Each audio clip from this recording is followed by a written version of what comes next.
pinched against the wall. That's the danger zones that are around here. Sometimes a car can be trying to pass you and be up in the blind spot, run you high up into the gray, into the wall. A little bit too early to be taking any chances like that at this time. Here comes Vasser on the high side, then he ducks out of it. Well, no sooner said than done, and that's the key thing. And Jimmy's very smart. He'll just sit back and take another run at it here. We've got a slow car in the backstretch. Maybe Raul Boesel's car, the Brahma Sports. Ford-powered Reynard. Raul slowed down after that very first yellow. He's back about 15th spot right now. It looks like he's going to head into the pits to get some service. That was Gilles de Ferran, presently shown in 6th spot. Luis Leader Zanardi on the left. Now the 17 car of Mauricio Gugelmin is slowing. That's his teammate Mark Blundell going by him. Blundell running 5th right now. The best runs he's had thus far in his very young IndyCar career. And de Ferran moves up behind Gugelmin.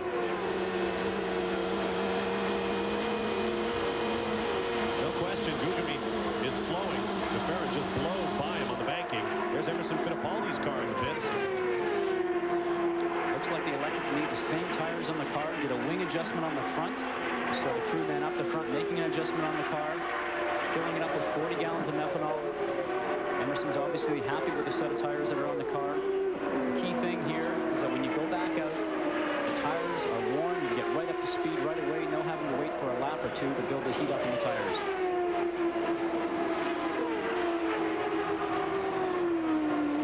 Look at Alex Zanardi, the Italian who started so strongly in IndyCar this year. He lost a wheel off the car in Miami, and that led him to crash. Took the pole at Rio. He has run strongly everywhere. This is his first visit to a super speedway oval.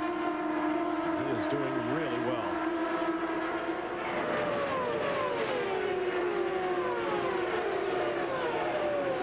There's Christian Fittipaldi. Meanwhile, Marty Reed has more on Emerson Fittipaldi's reason for pitting.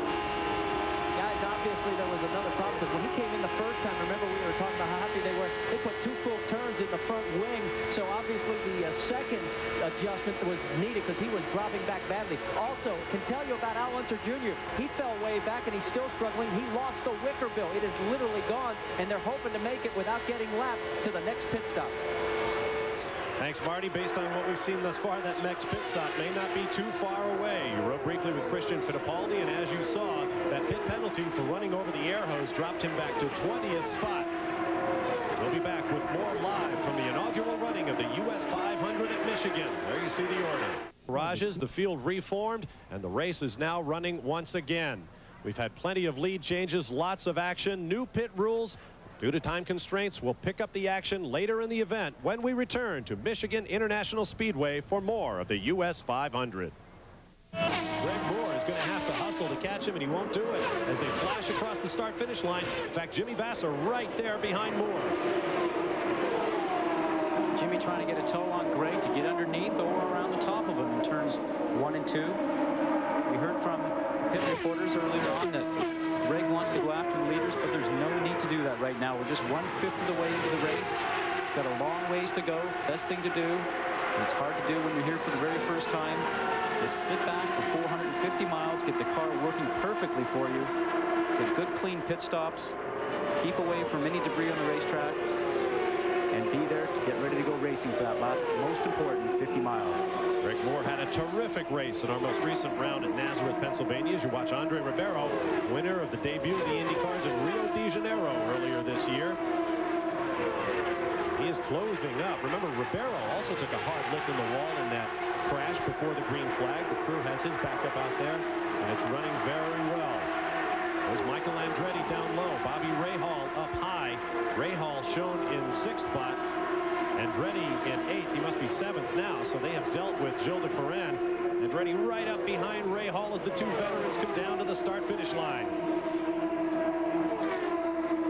And Michael going to that Andretti low line.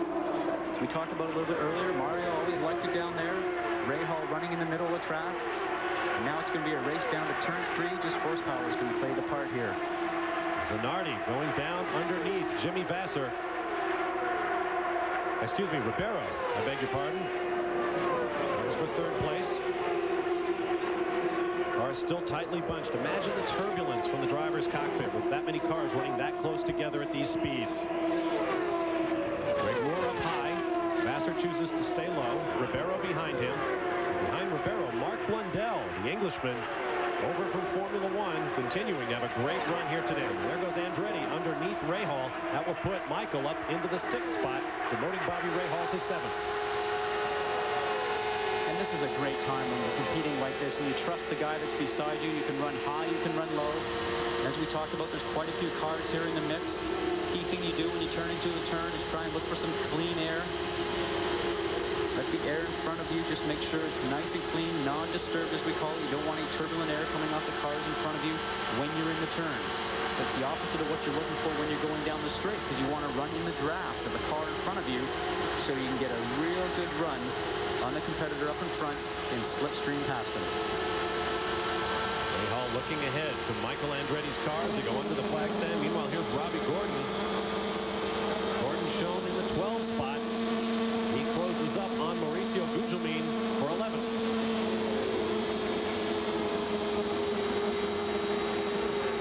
Make it look so easy.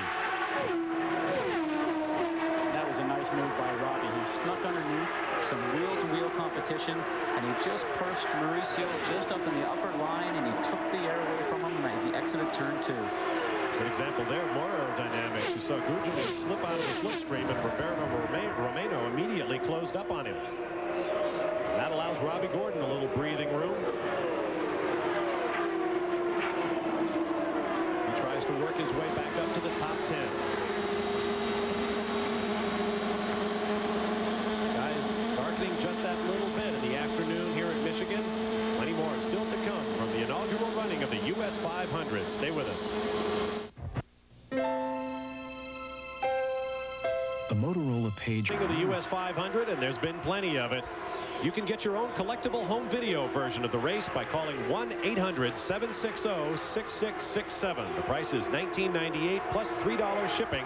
Get yours today.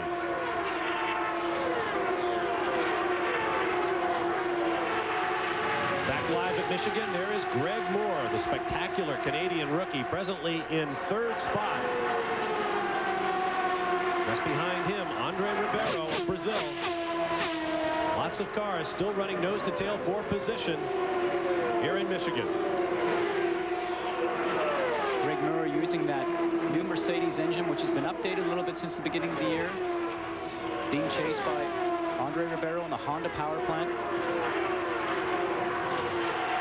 Jan Bikas can add to the situation.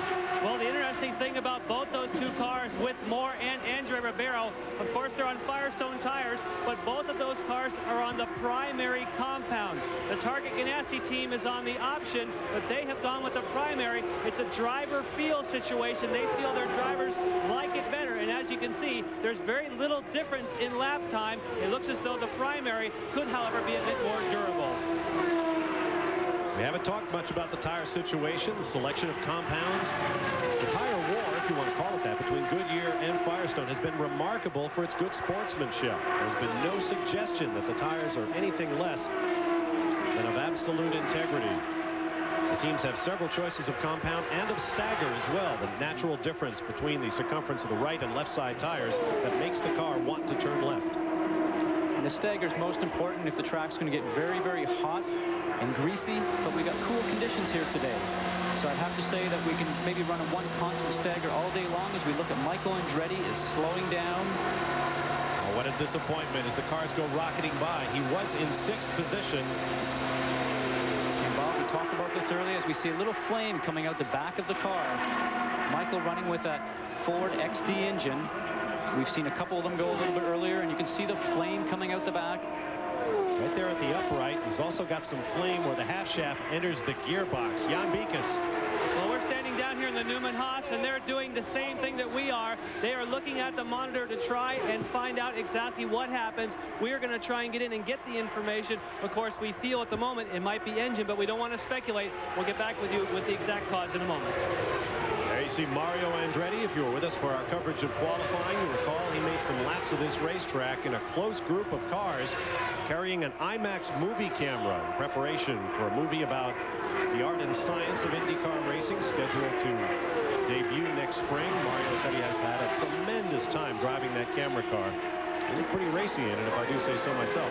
There's Alex Zanardi having a spectacular day, running in first position. He is the overall lap leader, and there is a bonus point to be awarded for the driver who leads the most laps in the race. His teammate, Jimmy Vasser, took pole for this race, picking up a bonus point, which put him 21 points ahead of the second man in points coming in as you look at Vasser. That is Al Unser Jr. A 21-point gap separates them, so no matter what happens, Vasser is assured of nothing worse than a tie for the points lead when day is done. Now, there is Andre Ribeiro, who's been chasing Greg Moore, and he's finally got him, it would appear, for third place. Using slower traffic to force Moore behind him. It's Emerson Fittipaldi in the red car up high. Now Moore counterattacks. Meanwhile, Al Unser Jr. is in the pits and James Allen is there. Yeah, Al Unser Jr. making another stop. Last time he came in, he took a couple of turns. Unhappy, as was Paul Tracy earlier on, with an oversteer problem. This time, obviously, no problems at all. No adjustment to the front wing, and Al Jr.'s back in the race. Thank you, James. Now, the battle has cooled just a bit between Andre Ribeiro on the left, Greg Moore on the right. Moore in his very first super speedway start. The youngest driver ever to win an IndyCar sanctioned event when he won the Indy Lights race on the mile at Phoenix in 1992 at the age of 18. He's done a great job in winter testing, a great job in the first few races this year, and I'm sure we're going to see Greg win an event before the year is over. No question about that. You saw Michael Andretti standing by. Jan Bikus. We checked with the crew, and they feel that, in fact, it wasn't an engine. They feel that it was a half shaft. They feel the right rear half shaft, or the CV joint, to be more specific. Part of the drivetrain was what failed with Michael Andretti. All right, thanks, Jan.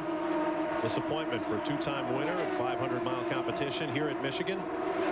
Meanwhile, there is Greg Moore, player-sponsored Reynard. Absolutely brimming with confidence. He simply wants to go racing, and after watching him work the traffic on the mile at Nazareth, I'm with you. He's going to win a race very soon. Very confident, very sure of himself. Comes with all the winter testing that he's done. They got a good team behind him, good sponsorship. And he comes off a season of winning more Indy Lights races than anybody else in the past. He's done just a great job all year long. And I'm sure he'll be standing, as we mentioned, in the center position on the podium before the year is over. There is Gilles de Ferran. He is in sixth position right now.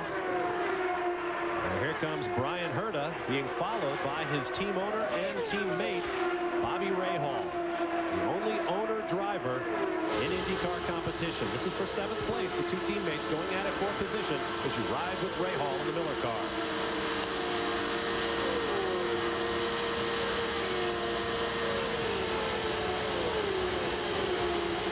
Matsushita just disappeared from your screen. He continues to lap at a sharply reduced pace onto the backstretch. This is a great shot. When you think about the speed the cars turn at this particular track, they go the length of a football field in less than a second. That would get you to work very quickly in the morning. Now, does Robbie Gordon have a problem? He's down to the inside. You see the cars going by. Well, if he was coming in the pits, he'd run a little bit stronger, a little bit harder into turn 3 than what we see right here. Once again, this is another of the Ford-powered cars. I don't want to speculate on what the problem might be, but we've watched Scott Pruitt and some of the other Ford-powered cars drop out. Jan Bikus, what do we know? Tell you that as far as the Ford Cosworth engineers, they feel it's the alternator. Of course, they have telemetry. They can read those type of things. So Robbie Gordon, if he can make it back, yes, here he is. Robbie Gordon comes to a stop. They are going to try and change. Well, they can't change an alternator. They don't have time, but maybe they can do it with the battery or change some of the other electrics underneath the cowling. But I would have to say it's going to be a long stop for Robbie Gordon. When you consider that the engines go through 2.2 million individual piston strokes during the course of a 500-mile race, you get some idea of how heavily stressed the machinery is. There for second place, Jimmy Vasser and Andre Ribeiro running very close together. Ribeiro Can he get him? Coming onto the backstretch? No. He slips back into the toe. Looks for another shot at the reigning points leader in IndyCar competition, Jimmy Vasser, winner of 3 of the first 5 races this year.